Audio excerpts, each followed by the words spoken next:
Dakor sub district હોસ્પિટલમાં દર્દીઓના જીવ તાળવે ચોંટ્યા। પ્રસૂતા મહિલા દર્દીઓને ત્રીજી માળથી નીચે ઉતારવામાં આવ્યા। ગેસ લીક થતાં ઇમરજન્સી કોલ જાહેર કર્યાનું દર્દીઓએ જણાવ્યું। 20થી વધુ પ્રસૂતાને પરિવાર સાથે નીચે ઉતારવામાં આવ્યા। નર્સિંગ સ્ટાફ, ડોક્ટર કે સિક્યુરિટી પણ ન આવી દર્દીઓના વહારે। પ્રસૂતા દર્દીઓને ચાલુ બોટલ સાથે નીચે ઉતારવામાં આવ્યા। હોસ્પિટલમાં દર્દીઓ અડધો કલાક સુધી ભગવાન ભરોસે રહ્યા। ઇમરજન્સીમાં ફાયર બ્રિગેડ કે અન્ય અધિકારીઓને પણ જાણ ન કરાઈ। હોસ્પિટલના સેન્ટરના સત્તાધીશો પણ સમગ્ર મામલે અજાણ હતા। ફાયર સેફટીની પાણીની પાઇપલાઇન લીક થતા નાસભાગ મચી કસૂરવારો સામે તાત્કાલિક પગલાં લેવામાં આવે તેવી માંગ કરવામાં આવી છે।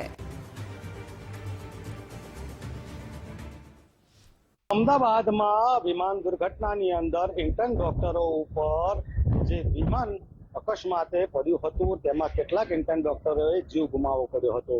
પરંતુ ફરી એક વખત ખેડા જિલ્લામાં આરોગ્ય વિભાગની ઘોર બેદરકારીને કારણે આજે અડધો કલાકથી વધુ સમય માટે પ્રસૂતાઓએ જીવ જોખમમાં મૂકીને નીચે ઉતરવું પડ્યું હતું। આ ડાકોર સબ ડિસ્ટ્રિક્ટ હોસ્પિટલના દ્રશ્યો છે, જ્યાં આગળ બતાવવા માંગીશ કે આ એ જ ગેટ છે જ્યાંથી તમામ દર્દીઓ જે ત્રીજા માળે ત્યાં પ્રસૂતિ રૂમની અંદર રાખવામાં આવ્યા હતા। એક તરફ જો વાત કરવામાં આવે તો પ્રસૂતાઓને ત્રીજા માળે રાખવામાં આવ્યા હતા અને આ પ્રસૂતાઓને કોઈ ગેસ લીક થયો હોવાની બાબતને લઈને તાત્કાલિક નીચે ઉતારી દેવામાં આવ્યા હતા।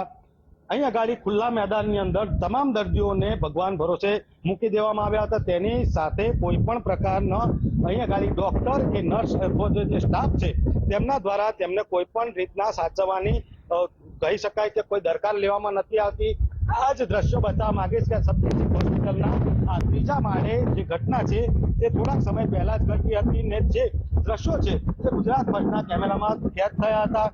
તંત્ર દ્વારા જે તપાસ જે કાંડ છે તેને દબાવવા પ્રયત્ન કરવામાં આવ્યો હતો અને ગુજરાત ફર્સ્ટની ટીમ છે તેને હોસ્પિટલમાં શૂટિંગ ન કરવા માટે જણાવવામાં આવ્યું હતું। સમગ્ર મામલાની વાત કરવામાં આવતા જે સામે દેખાઈ રહ્યું છે કે ખુલ્લા મેદાનની અંદર 100 થી વધારે દર્દીઓના સગાઓ અને દર્દીઓએ અહીંયા આગળ અડધો કલાક પોતાનો જીવ જોખમમાં મૂકી ભગવાન ભરોસે રહેવાની નોબત આવી હતી।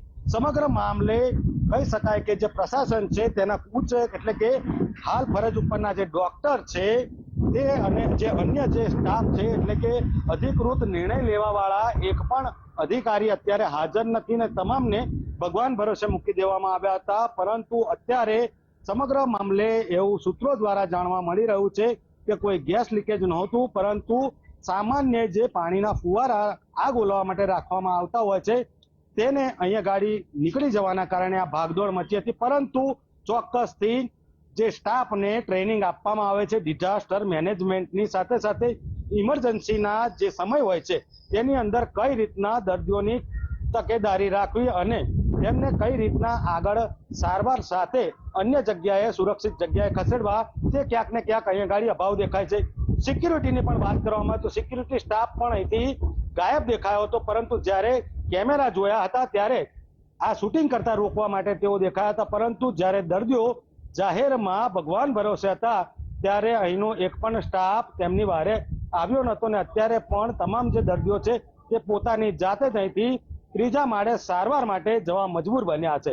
હવે જિલ્લા આરોગ્ય વિભાગ અને જે તંત્ર છે તે કેવા પગલાં આ લોકો સામે લે છે તે જોવું રહ્યું। સંદીપ રાજપૂત સાથે ગુજરાત ફર્સ્ટ ડાકોર।